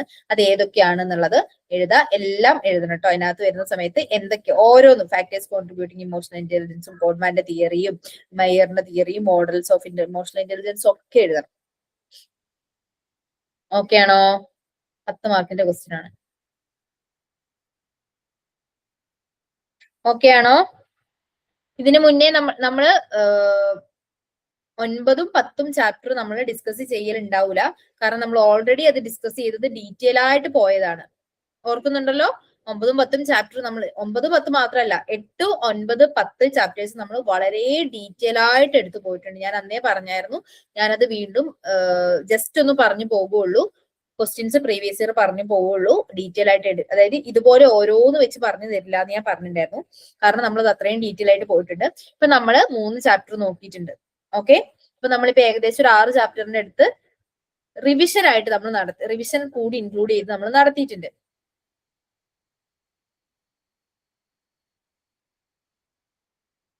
ഇനി നമുക്കൊരു 3-4 ചാപ്റ്ററും കൂടിയേ ഉള്ളൂ. ഇത് നമുക്ക് തിങ്കളാഴ്ച, ഓക്കെ, തിങ്കളാഴ്ച നമുക്ക് ബാക്കിയുള്ളത് എടുക്കാം കേട്ടോ. ഓക്കെ ആണോ? ഓക്കെ, ഇപ്പൊ ഇത്രയും പഠിക്കുക. ഒന്നാമത്തെ ചാപ്റ്ററിൽ എന്തൊക്കെയാണ് വരുന്നതെന്നുള്ളത് നമ്മളിപ്പോ എല്ലാം നോക്കിയിട്ടുണ്ടെങ്കിൽ നിങ്ങളൊന്നും പഠിക്കാൻ നിങ്ങൾക്ക് പറ്റില്ല. ഇപ്പൊ ഒന്നാമത്തെ ചാപ്റ്ററിൽ എന്തൊക്കെ നിങ്ങൾക്ക് ഇപ്പൊ ഇനിയിപ്പം എക്സാം എനിക്ക് പറഞ്ഞു പോകുന്നതിന് പ്രശ്നമില്ല. ഞാൻ അതാ പറഞ്ഞത്. ഇപ്പൊ നമ്മൾ 3 ചാപ്റ്റർ നോക്കി അത്യാവശ്യം ഒരു ഐഡിയ ഉണ്ടല്ലോ, അത് വെച്ചിട്ട് നിങ്ങൾ എന്ത് ചെയ്യുക, ഇന്ന് ഒന്നാമത്തെ ചാപ്റ്റർ പഠിക്കുക. ഒന്നാമത്തെ ചാപ്റ്ററിൽ തിയറീസ് ഓഫ് പേഴ്സണാലിറ്റി വരുന്നുണ്ട്, പേഴ്സണാലിറ്റി ഡെഫിനേഷനും വരുന്നുണ്ട്, പഠിക്കുക. 26-ാം തീയതിയാണല്ലോ എക്സാം വരുന്നത്. അതിന് മുന്നേ ഏതെങ്കിലും എക്സാം വരുന്നുണ്ടോ ഇനി? 101 വരുന്നുണ്ട് മാം. 101 വരുന്നുണ്ട്. അതിന്റെ റിവിഷൻ മാം എടുക്കൂ കേട്ടോ. അത് എന്നത്തേക്കാ 101ന്റെ എക്സാം വരുന്നേ? 24 ആണ് തോന്നുന്നു. 24. ഓക്കെ, അപ്പൊ 24-ന് 24-ന് എന്തായാലും റിവിഷൻ ഉണ്ടാവൂല. ഞാൻ പറ്റുവാണെന്നുണ്ടെങ്കിൽ 25-ന് നിങ്ങൾക്കൊരു റിവിഷൻ വെക്കാം. ഉറപ്പ് പറയുന്നില്ല, കാരണം ക്രിസ്മസ് ആണ്, ഞാൻ വീട്ടിലായിരിക്കും. അറിയാലോ, ഞാൻ ക്രിസ്ത്യൻ ആയതുകൊണ്ട് തന്നെ നമ്മുടെ വീട്ടിൽ അത്യാവശ്യം പരിപാടികൾ ഉണ്ടാവും. സോ ഞാൻ നോക്കാം, പരമാവധി ശ്രമിക്കാം 25-ാം തീയതി നിങ്ങൾക്ക് ഈവനിങ് ഇതുപോലൊരു ക്ലാസ് എടുത്തു തരാനായിട്ട്. ഇനി അഥവാ എനിക്ക് എടുത്തു തരാൻ പറ്റിയില്ല എന്നുണ്ടെങ്കിൽ ഞാൻ എന്തെങ്കിലുമൊക്കെ, അതായത് ഇമ്പോർട്ടന്റ് ആയിട്ടുള്ള ചാപ്റ്റേഴ്സിൽ നിന്നുള്ള ടോപ്പിക്സ് നിങ്ങൾക്ക് ഞാൻ ഗ്രൂപ്പിൽ പറഞ്ഞുതരാം കേട്ടോ. ഓക്കെ, ഇതുവരെ എഴുതിയ എക്സാം ഒക്കെ എങ്ങനെ ഉണ്ടായിരുന്നു? ആരെങ്കിലും എക്സാം എഴുതിയ ആരെങ്കിലും ഉണ്ടോ ഇതിനകത്ത്? അടിപൊളിയായിരുന്നു. ഓക്കെ, ഇംഗ്ലീഷ് കമ്മ്യൂണിക്കേഷൻ എഴുതിയിട്ടുണ്ടായിരുന്നു എക്സാം? ഇന്നലെ എഴുതി, പാസ്സാവും. എങ്ങനെ ഉണ്ടായിരുന്നു? ഞാൻ ഇംഗ്ലീഷിന്റെ റിവിഷൻ എടുത്തു, ആരും ഒന്നും പറയുന്നത് കേട്ടില്ല. ഞാൻ അല്ല, വിചാരിച്ചു എക്സാം കുഴപ്പമില്ലായിരുന്നു, സാധാ ഈസി ക്വസ്റ്റ്യൻ തന്നെയായിരുന്നു. നമ്മള് നോക്കിയ ക്വസ്റ്റ്യൻസ് ഒക്കെ വന്നിട്ടുണ്ടായിരുന്നോ? അതെ, ഇംഗ്ലീഷ് ആയിരിക്കും നല്ല വൃത്തിക്ക് എഴുതായിരുന്നു. CBSE-ക്കാർക്ക് എളുപ്പമായിരിക്കും. സ്റ്റേറ്റ് ആണെങ്കിൽ നമ്മൾ ആ ഏകദേശം നോക്കിയ ചാപ്റ്റേഴ്സിൽ നിന്ന് പറഞ്ഞ ക്വസ്റ്റ്യൻസ് ഒക്കെയാണോ വന്നിട്ടുണ്ടായിരുന്നത് റിപ്പീറ്റഡ്?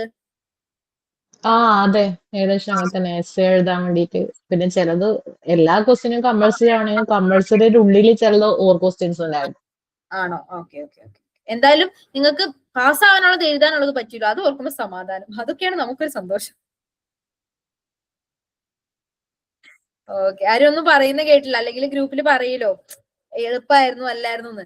ആരും ഒന്നും പറയായിരുന്നപ്പോ ഞാൻ വിചാരിച്ചു ഇനിയിപ്പം പാടായിരുന്നോ, ട്യൂഷൻ എടുത്ത് ആരും ഒന്നും മിണ്ടുന്ന കണ്ടില്ലല്ലോ എന്ന്. എന്തായാലും എളുപ്പമായിരുന്നല്ലേ, കുഴപ്പമില്ല. ഓക്കെ, എക്സാം സെന്ററിലേക്ക് ഒരുപാട് ദൂരം പോകാനുണ്ട്, വന്ന് വരുമ്പോഴത്തേക്കന്നെ പകുതിയാവും. ഓക്കെ ഓക്കെ ഓക്കെ, അത് കുഴപ്പമില്ല. എനിക്ക് എളുപ്പമായിരുന്നോ എന്ന് അറിയാൻ വേണ്ടിട്ടായിരുന്നു. എളുപ്പമായിരുന്നു എന്ന് കേട്ടപ്പോ ഒരു സന്തോഷം. ഒന്ന് പഠിക്കാണ്ട് പോയിട്ട് എളുപ്പമായതാ എനിക്ക് അത്ഭുതം. ഓക്കെ, റിവിഷന് കയറിയിട്ടുണ്ടായിരുന്നില്ലേ? ഓക്കെ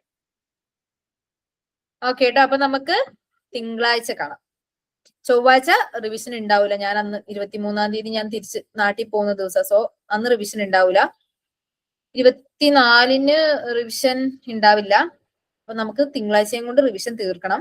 കാരണം 24 പള്ളിയിലെ പരിപാടികളുണ്ട്, കരോള് പരിപാടിക്കൊക്കെ പോകേണ്ടതുണ്ട്.